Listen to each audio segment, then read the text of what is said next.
नमस्कार दोस्तों। आज की हमारी कहानी स्लब और पारोमिता की प्रेम कहानी के ऊपर है। तो चलिए शुरू करते हैं हमारी कहानी को। Multinational software company IT solution में सालाना अप्रेजल चल रहे थे। जाहिर सी बात है, रेटिंग, प्रमोशन, वेतन बढ़ोतरी को लेकर कर्मचारियों में और बॉस के बीच तीखी बहस जारी थी। एक बहस कंपनी के चौथे फ्लोर पर सीनियर मैनेजर पारोमिता चैटर्जी के केबिन में भी चल रही थी। उसकी टीम के जूनियर इंजीनियर स्लब के साथ लगभग आधे घंटे के बाद स्लब केबिन से बाहर आया और थोड़ी देर बाद बेहोश होकर फ्लोर पर गिर पड़ा। पूरे फ्लोर पर अफरा तफरी मच गई। पारोमिता भागकर अपने केबिन से बाहर आई और स्लब को उठाने की कोशिश करने लगी। उसे देख फ्लोर पर खुसुर-पुसुर होने लगी। सब उसकी ओर ऐसे देख रहे थे जैसे इसकी जिम्मेदार वही हो। आखिरकार उससे हुई मीटिंग के बाद ही स्लब की ऐसी हालत हुई थी। एम्बुलेंस बुलाकर स्लब को अस्पताल ले जाया गया। शाम को ऑफिस में खबर आई कि वह कोमा में चला गया है। 30 साल का आकर्षक, हंसमुख और मेहनती इंसान जो बेहद हेल्थ कॉन्शियस था और ज़िंदगी को खुलकर जीने में यकीन रखता था, उसके साथ ऐसा होगा कोई सोच भी नहीं सकता था। पिछले 15 दिनों में पुणे के इस आईटी हब में यह चौथी ऐसी दुर्घटना थी जिसने सबको हिला दिया था। बहुत जल्द यह खबर आईटी प्रोफेशनल के बीच सोशल मीडिया पर ट्रेंड होने लगी कि कैसे सॉफ्टवेयर कंपनियां कर्मचारियों पर काम का दबाव बढ़ाकर उनका खून चूस रही है। और जब प्रमोशन, वेतन बढ़ोतरी की बात आती है तो 10 बहाने बनाकर उनका हक मार लेती है। इसीलिए कभी किसी इंजीनियर की आत्महत्या की खबर आती है तो कभी बेहद कम उम्र में हार्ट अटैक की। आजकल आईटी प्रोफेशनल्स के स्ट्रेस के कारण डिप्रेशन में जाने के केस भी सुर्खियों में हैं। और आज स्लब के साथ भी ऐसा ही कुछ हुआ प्रतीत हो रहा था। ऑफिस में माहौल गर्म था। स्लब की बॉस पारोमिता और उसके बॉस अंजिक्य पाटिल के चेहरे पर हवाइयाँ उड़ी हुई थी। यह सब ऑफिस प्रेमाइसेस में हुआ था, इसीलिए कंपनी का टॉप मैनेजमेंट उन पर सवाल खड़ा कर सकता था।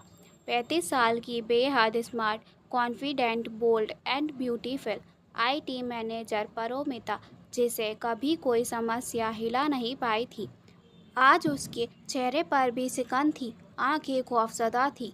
अंजिके उससे मिलने आया तो वह थोड़ा संभली। क्या हुआ था मीटिंग में? जो अंजिके सीधे पॉइंट पर आया। कुछ भी नहीं सर, सिंपल अप्रेजल डिस्कशन था, नथिंग सीरियस। पारोमिता के स्वर में घबराहट थी। देखो क्या था, क्यों था, वह मैं नहीं जानता। मैं बस इतना जानता हूँ कि कंपनी पर या मुझ पर कोई उंगली नहीं उठनी चाहिए। ज़रूरत पड़ी तो तुम्हें इसकी जिम्मेदारी लेनी पड़ेगी। मेरी जिम्मेदारी कैसे हुई सर? मैं वही रेटिंग देती हूँ जो आप कहते हो, वैसा ही अप्रेजल करती हूँ जैसा आप करवाते हो। तो इनडायरेक्टली जिम्मेदार आप हुए ना? पारोमिता ने विरोध किया। सुनकर अंजिके फट पड़ा। इतनी भोली मत बनो। तुम्हारे और स्लब के बीच में क्या चल रहा था मुझे सब पता है। कल रात मैं वहीं था जब तुम दोनों। अंजिके बात अधूरी छोड़कर खामोश हो गया। उधर पारोमिता पसीने पसीने हो उठी। पारोमिता एक ऐसे इम्तिहान से घिरी हुई महसूस कर रही थी जिसकी जिसकी उसे ना तैयारी करने का मौका मिला था, ना ही उससे भागने का। एक तरफ स्लव की चिंता और दूसरी ओर अंजिके के तेवर, ऊपर से लोगों की उसकी ओर उठती उंगलियां। वह स्लव के साथ कैसे कुछ बुरा कर सकती थी? वह तो प्यार करने लगी थी उससे। कल रात दोनों एक रेस्टोरेंट में थे। अंजिके ने उन्हें वहीं देखा था। उनके रिश्ते की शुरुआत साल भर पहले वन नाइट स्टैंड से हुई थी, जब दोनों 2 हफ्ते के लिए लंदन गए थे। वहाँ एक फ्लाइट प्रेजेंटेशन था जो बेहद सफल रहा था। उसी को सेलिब्रेट करने दोनों पब गए थे। और जब लौटे तो नशे की खुमारी में पूरी रात एक दूसरे की बाहों में गुजार दी। उस रात जो कुछ हुआ था वह मन और भावनाओं से परे सिर्फ शारीरिक था। शायद यह लंदन की अनमुक्त हवा का असर था या उसकी ज़रूरत। अगली सुबह दोनों ने इस गलती को बिना झिझक के और गलानी के स्वीकार लिया। दोनों में एक मौन समझौता हो चला था इस हसीन गलती को जारी रखने का। दोनों अक्सर ऑफिशियल विजिट के बहाने सबसे छिप कर साथ वक्त गुजारने लगे। हालांकि दोनों ने शुरुआत में निर्णय लिया था कि उनका रिश्ता ओनली फॉर फन होगा। उसमें कोई इमोशन, लव जैसी चीज़ों की कोई जगह नहीं होगी। लेकिन जो सोचते हैं वैसा कहाँ हो पाता है। कभी कल रात स्लब ने उसे घुटनों पर आकर प्रपोज किया था कि कैसे यह फन रिलेशनशिप उसके लिए प्यार बन चुका है।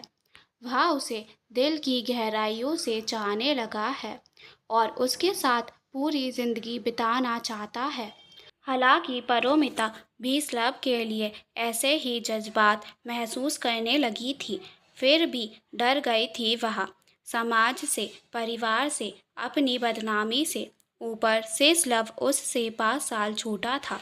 पारोमिता ने उसे मना कर दिया कि वह ऐसा नहीं कर सकती और अगर यह रिश्ता उसके लिए इमोशनल प्रॉब्लम बन रहा है तो बेहतर है वह इस रिश्ते को ही समाप्त कर दें यहीं पर। मगर स्लब कहाँ मानने वाला था। वह तो किसी जिद्दी पागल प्रेमी की तरह बेकरार हो उठा और सबके सामने पारोमिता को बाहों में भर लिया। उसने स्लब को बड़ी बेदर्दी से परे झटका तो वह जैसे बिखर गया था। आज ऑफिस में उनके बीच इसी बात को लेकर वापस बहस हो रही थी।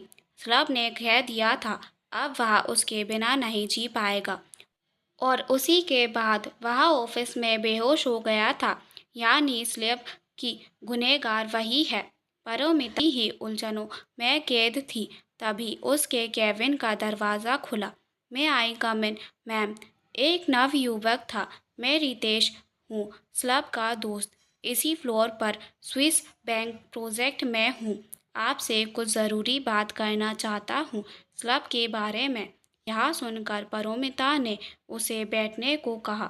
आई नो मैम, स्लब के साथ जो हुआ और जो बाहर बातें चल रही हैं उससे आप बहुत परेशान हैं। पर मैं आपको यही कहने आया हूँ कि ज़रूरी नहीं यह स्ट्रेस ऑफिशियल हो, पर्सनल भी तो हो सकता है। रितेश पारोमिता की घबराहट को भांपते हुए बोला। वह तो इसी चाहत से आया था कि इस वक्त पारोमिता की कमज़ोर नस काबू कर उसकी गुड बुक्स में शामिल हो जाए और उसका प्रोजेक्ट ज्वाइन कर ले। फिर वह भी उसका भरोसा पाकर स्लब की तरह खूब तरक्की करेगा। एक्चुअली मैम, स्लब की एक लिव इन पार्टनर है, आसना। स्लब ने मिलवाया था एक बार। मुझे तो देखने में बड़ी तेज लगी थी। पता नहीं स्लब उसके चक्कर में कैसे फंस गया। ज़रूर उन दोनों के बीच कोई बात थी जिसके तनाव की वजह से स्लब कोलैप्स कर गया। आपका नाम तो यूं ही बेकार में उछल रहा है। रितेश बोलते जा रहा था मगर पारोमिता जैसे बर्फ सी जम गई थी। Live in partner? क्या सच में स्लब की कोई लिव इन पार्टनर थी और उसने पारोमिता को धोखा दिया था? जानने के लिए नेक्स्ट पार्ट ज़रूर देखें और चैनल को सब्सक्राइब करना ना भूलें। धन्यवाद।